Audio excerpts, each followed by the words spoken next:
రైతులు యూరియాను మోతాదుకు మించి వినియోగిస్తున్నారని అన్నారు సీఎం చంద్రబాబు. ఎరువుల వినియోగం తగ్గిస్తే పీఎం ప్రణామ్ కింద నిధులిస్తామని కేంద్రం చెప్పిందన్నారు. యూరియా పరిమితికి మించి వాడితే మనుషులకు కూడా హానికరమే అన్నారు ఆయన. రైతులకు వ్యవసాయం గిట్టుబాటు కావాలంటే సేంద్రియ వ్యవసాయం చేయాలని సూచించారు సీఎం. వ్యవసాయం లాభసాటిగా మారేంత వరకు రైతులకు ప్రభుత్వం అండగా ఉంటుందని అన్నారు. ఆదాయం వచ్చే పంటలు వేసేలా రైతులను ప్రోత్సహిస్తున్నట్టుగా చెప్పారు. రాయలసీమలో హార్టికల్చర్, మైక్రో ఇరిగేషన్ రావాలన్నదే తన ఆకాంక్ష అన్నారు. అరటి, మిరప, మామిడి, పూలు, అలాగే టొమాటో, బత్తాయి, ఆయిల్ పామ్, మిరియాలు, నిమ్మ సాగును ప్రోత్సహిస్తున్నామన్నారు ముఖ్యమంత్రి.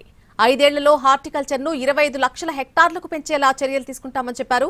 అసెంబ్లీలో వ్యవసాయ రంగంపై చర్చ సందర్భంగా చంద్రబాబు మాట్లాడారు. ఆక్వా రైతులను ఆదుకునేందుకు అన్ని మార్గాలను అన్వేషిస్తున్నామని అన్నారు సీఎం చంద్రబాబు. పూర్తిగా పతనమయ్యే పరిస్థితి వస్తుంది, పంటలు కూడా రావు. నేను అందుకే 2-3 సార్లు చెప్పాను, మనిషికి స్టీరాయిడ్స్ ఎట్లనో పొలానికి కూడా కెమికల్ ఫెర్టిలైజర్ అంతే. స్టిమ్యులేట్ చేయడానికి ఉపయోగించాలి తప్ప అదే ఎరువు అనుకుంటే మాత్రం చాలా ప్రమాదాలు వస్తాయి. అదే జరుగుతూ ఉంది. Use of fertilizers impact plant health కూడా దెబ్బతింటా ఉంది. ఈ విషయం అందరూ గుర్తుపెట్టుకోవాల్సిన అవసరం ఉంది.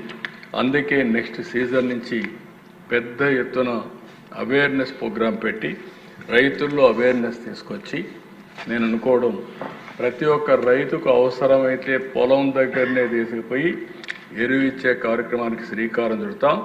ఎంత అవసరం